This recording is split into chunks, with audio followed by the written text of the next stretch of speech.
Hi everybody, welcome to Boxing Time. On this channel you will learn a lot of news from the world of boxing. So here we go.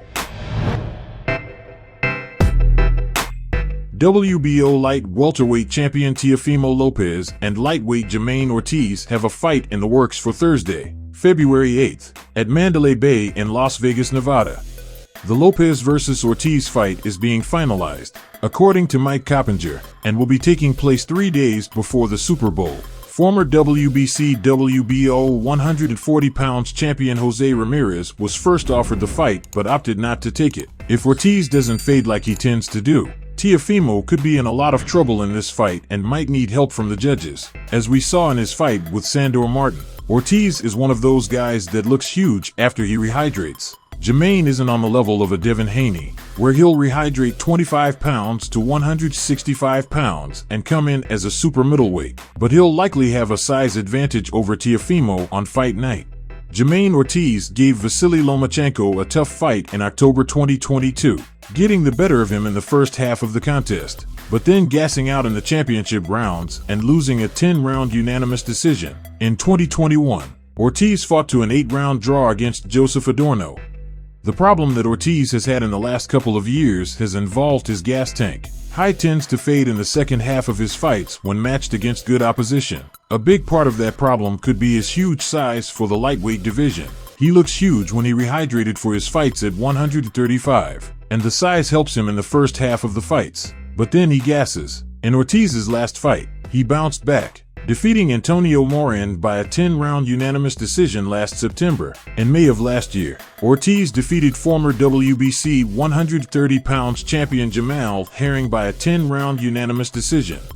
There's speculation that if Teofimo, 26, is victorious against the 27-year-old Ortiz, he'll face IBF 140 pounds champion Subriel Matias in the summer in a unification. Matias and Teofimo were previously reported in talks for a fight.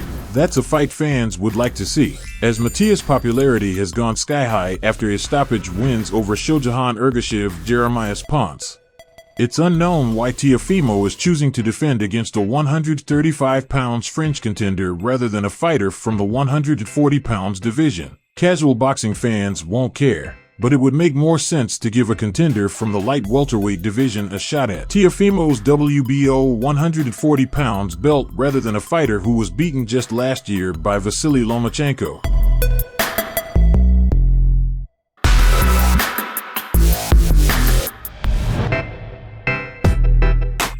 Anthony Joshua Deontay Wilder have agreed to a deal to meet in the first quarter of 2024 on March 9th in Riyadh, Saudi Arabia. It's a fight that is 6 years overdue. As the saying goes, better late than never. The only thing that stands in the way of the Joshua Wilder fight from going down on March 9th is the fights they must win on December 23rd in Riyadh. Wilder must beat Joseph Parker, and Joshua has to get past Otto Wallen in the main event. I mean, I like that fight between those two guys, and may the best man win when it come out. I think Joshua's gonna. I see him winning the fight. If his mind is in the right place.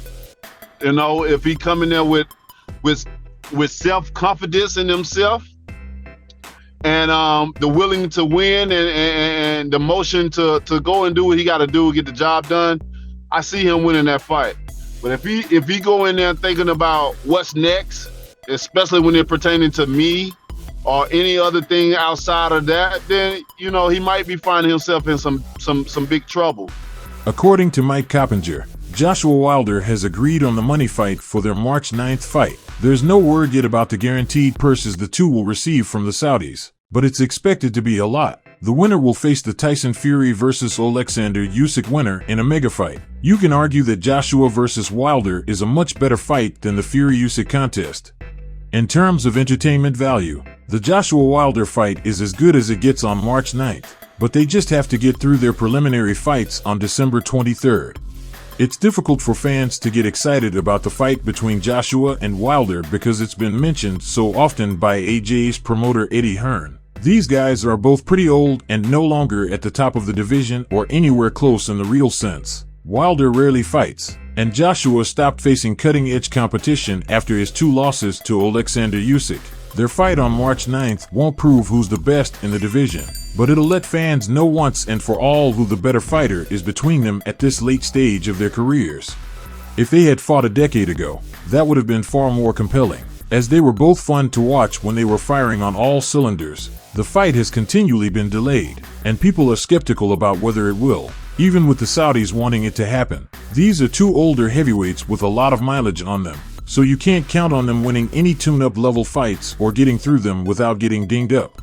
They've been discussing fighting since 2018, but the plans were wrecked when Joshua was upset by Andy Ruiz in 2019. It would have been ideal if Joshua's promoter, Eddie Hearn, had set up the fight with Wilder after AJ avenged his loss to Ruiz, but unfortunately, that didn't happen. On the day of the fight, we're gonna find out, but I do have him winning that fight, and hopefully, everything serves its purpose right, that he do come out and win, and once that happens, I come out with the win, he come out with the win. Great things happening after that, that's for sure. WBO flyweight champion Jesse Rodriguez says he's going to wear down and stop IBF champ Sonny Edwards this Saturday night in their unification contest on DAZN at the Desert Diamond Arena in Glendale, Arizona. Edwards wants to follow in the footsteps of boxing great Manny Pacquiao by capturing 7 or 8 division world titles. As such, Saturday's fight with Sonny is just a speed bump for Bam, who intends to run him over on his way to greatness. Sonny has flown into Bam Rodriguez's web at the Desert Arena and could find it difficult to extricate himself from it. The 27-year-old Sonny believes he's seen it all in his short career, but this may be a step too far for him. The 23-year-old Bam Rodriguez has the youth, size, power, and home advantage over the visiting fighter Sonny, and he plans on using it to destroy him. Some would say Sonny is a bit of a narcissist, believing he's infallible and can beat anybody in the 112 pounds division. When you look at the guys he's fought, it's understandable why he thinks he can walk on water. He's a great fighter. I'm not going to sit here and say, that he's not who he is. He's a great fighter. He has a high IQ, great footwork speed. I feel like he's a complete fighter, but I'm better than him. Edwards fancies himself as a technical master, capable of picking apart anyone. But we'll find out on Saturday if his skills will hold up under the firepower that Bam will be unloading on him. And looking at Edwards' record, it's obvious that he hasn't fought anyone that you can say, that's a good fighter. And that's why Sonny could be asking for trouble on Saturday night unless Bam is confused about how to dissect his crafty fighting style. What Manny Pacquiao has done is something that I want to do. He has 7 or 8 divisions, I believe.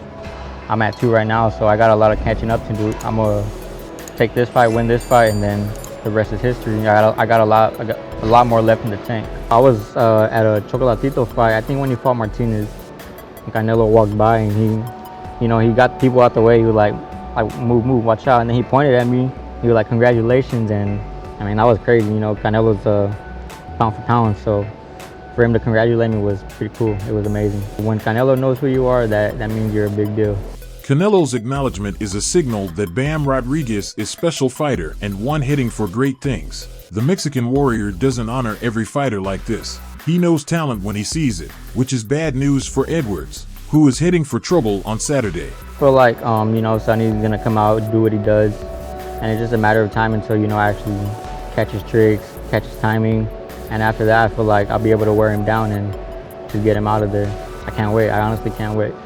This fight is a clash of styles, power versus technical talent, and it's going to be next to impossible for Edwards to overcome the brute strength of Bam once he starts landing his huge shots. Fireworks. It's going to be a great fight.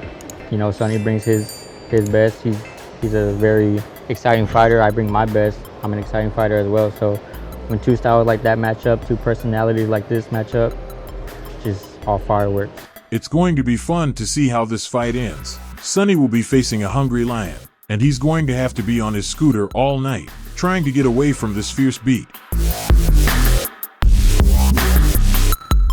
Subscribe. Please like and comment. This is very important for the development of the channel. See you later.